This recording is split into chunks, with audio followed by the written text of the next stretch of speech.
Hello foodies, Chill Brown Vegan here. Welcome back to another vegan recipe video. Valentine's Day edition. Love is in the air. Unless you're single. I am a part of the Single for Life crew, and if you are too, you've come to the right video. I have 4 delicious vegan desserts that you can eat by yourself on Valentine's Day, or with your gal pals, or with your mom, whoever you usually spend Valentine's Day with. Just kidding. Before we get into these sinfully delicious recipes, don't forget to like and subscribe this video. I post a video each and every week starting now, because consistency in the new year. Hope you guys enjoy the video. Let's get into it. First up, we are making strawberry Oreo bark, which is so easy. You only need 3 ingredients: Oreos, freeze-dried strawberries, and of course some non-dairy white chocolate. Into a microwave safe bowl, you're gonna pour in your white chocolate chips. Now, I'm not measuring, but I'd say I used about 3/4 of the bag. Go ahead and microwave it until it's nice and melted down, a little something like this. Then you're gonna crush up a few Oreos and go ahead and pour them in. Again, I didn't really measure. I'd say I put about 5 to 6 Oreos in there. Give it a nice good old mix up until everything is nice and combined. When you're done, grab a cute little cookie sheet, because this is what we are using to form the bar. You can make it any shape you want. And I have cut some parchment paper into strips and wet it, because this is what I'm going to use to pull it out when we're done. But honestly, it didn't really work, so you don't actually have to do this step. When you're done, go ahead and pour the white chocolate Oreo mixture into your little cookie sheet. And using a little spatula, make sure you spread it out to all 4 corners of the pan. Then grab your freeze-dried strawberries and you can just place them anywhere. I thought this was so cute because they look like little rose petals, because, you know, I'm not getting any roses this year, but that's okay. When you're done with that, you're going to go ahead and put it in the fridge or freezer to set. Okay, so I lied. It's actually 4 ingredients. Right before I put it in the fridge, I decided to sprinkle on some cocoa powder just to give it a nicer contrast and to make it more chocolatey. But here is what it looked like in the end. Oh, it was so pretty and so good. I honestly did not even want to break it up like this, but I did, and it is so delicious. It is nice to eat on your own. You can give it as a treat to somebody else, because I guarantee they will love this. It was really that good. It's chocolatey, it's got a nice crunch from the Oreos, and you get a little bit of sweetness from the strawberries. The perfect 4-ingredient dessert doesn't exist. Oh, wait, yeah, it does. This is it. Next, we're making mini strawberry cheesecake cups. There's a few ingredients, but trust me, it's still easy. So we're gonna need some raw cashews, some vanilla extract, a banana, butter, vegan butter, of course, coconut oil, some dairy-free graham crackers, apple cider vinegar, maple syrup, and of course some strawberries. All ingredients are listed below. For the crust, we just need 2 ingredients, graham crackers and butter. Crumble up the graham crackers into a fine dust any which way you like. I use the food processor, but you can certainly do it with the rolling pin in the plastic baggie. So go ahead and pour them in a bowl, and then we are going to pour in the butter. You want the crust to be a little bit wet, sticky, but not soggy. Then go ahead and give it a good mix up. Should look a little something like this when you're done. I'm using this muffin tin to form the cheesecake bites. I already cut up some parchment paper, wet it slightly, and now I'm pouring in the graham cracker butter crust. You want to go ahead and pat it down. This should make about, I'd say, 4 to 5 cheesecake cups, but I'm only doing 3. Make sure to pack it down nice and tight, and then pop it in the freezer while we make the filling. Into a blender, you're going to toss in your raw cashews, part of a banana, maple syrup, apple cider vinegar, melted coconut oil, and vanilla extract, and blend. When your mixture is nice and smooth, you're just going to go ahead and spoon it onto your graham cracker crust. For the final step, you can add whatever kind of fruit you like. I'm using strawberries for Valentine's Day because cliche, right? And then you're just going to put on whatever fruit you like and pop it in the freezer so that it can set completely. And there you have it, a nice little treat for your solo Valentine's Day.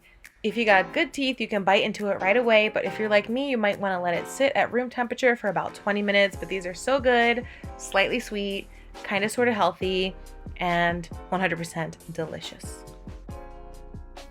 Next, we are making some super duper rich and chocolatey brownies.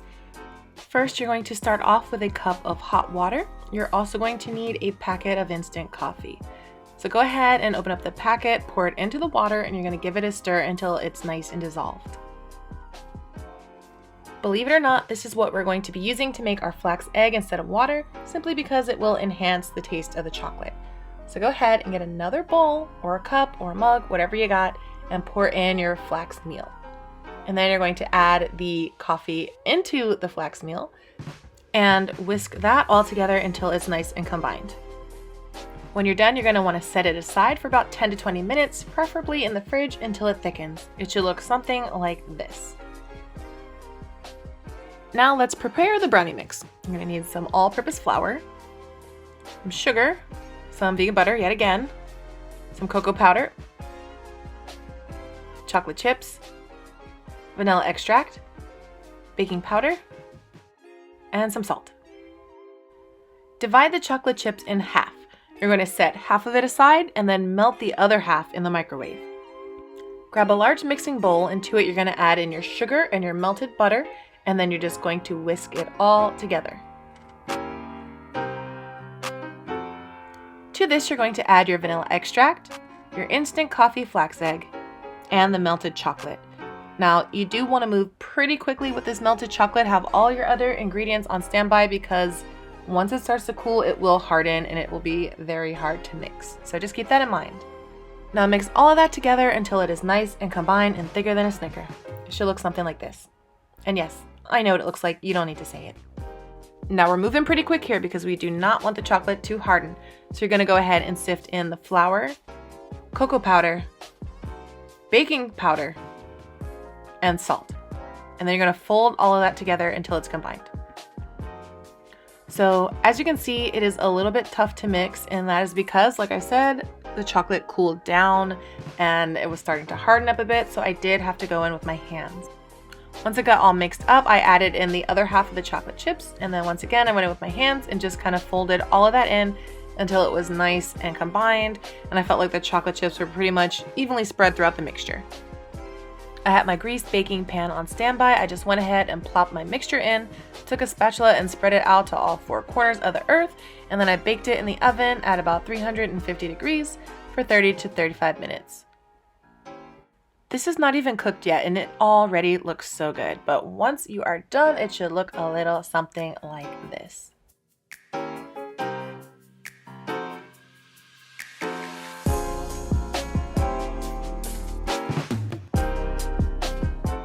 This seemingly harmless brownie is so good and so chocolatey and so soft. I mean, just look at this close-up. Need I say more? But just because you're alone on Valentine's Day does not mean your brownie has to be. I say pair it with some good old Ben & Jerry's of your choice. Trust me, you will thank me for it later. And last, we're making these chocolate-covered marshmallow cereal bars. You're going to need cereal of your choice. I'm using these chocolate heart-shaped Cheerios. I've also got these Dandies vegan marshmallows and some vegan butter. I also used vanilla extract, coconut oil, and melted down chocolate chips, but I didn't film all of that. Into a pot, I'm adding some vegan butter, as well as some coconut oil. Add in half the bag of marshmallows. Now, we do live in a world of instant gratification, but you need to keep this on a low heat and cook it down, because if the heat is too high, the marshmallows will burn and it will just turn into one solid chunk of marshmallow. How do I know this? This is my third attempt, which actually turned out right. But once it starts looking like this, you can add in your cereal, and then you're just gonna get it all nice and mixed and combined. One thing I forgot to do was take it off the heat, so it did kind of sort of keep cooking and it did get a little bit hard. So when you're ready to pour the cereal in, make sure you just remove it from the heat. Oh, and I didn't show it, but add in the vanilla extract once the butter and coconut oil are both melted down. Once everything is nice and combined, you will need a greased baking dish. Go ahead and pour your mixture in and make sure that you pat it down. Now, since I was cooking it on a low heat, it wasn't super hot, so I just went and used my hands, but just for safety, use a spoon or spatula to pat it down. Now, I felt like there was just too much white going on there, so I melted down some chocolate and just had at it. No rhyme or reason. Some will call it art. Others probably wouldn't, but hey, you know, do whatever feels right. And this is the final result. I feel like it turned out really good. They were nice and chewy and chocolatey and sweet, and these were just so good. I enjoyed it until the very last bite. And they are freezer friendly, so you can pop it in the freezer if you are not planning to eat it all. Look, I found a heart, and then I broke it. Hi guys, I hope you enjoyed the video. If you did, make sure to give it a thumbs up and subscribe so that you don't miss a video. And let me know down in the comments below which one you like the best. I'm sure you've noticed I did decide to slip into something a bit more casual and comfortable because, you know, nowhere to go, no one to see. But I do have a date tonight on my couch, watching Netflix, a little show called Crash Landing on You. Check it out if you haven't already. I hope you guys are all staying happy, healthy, and safe this Valentine's Day. Emphasis on safe. All right, well, I got a drama to catch, so I'll catch you later. Bye.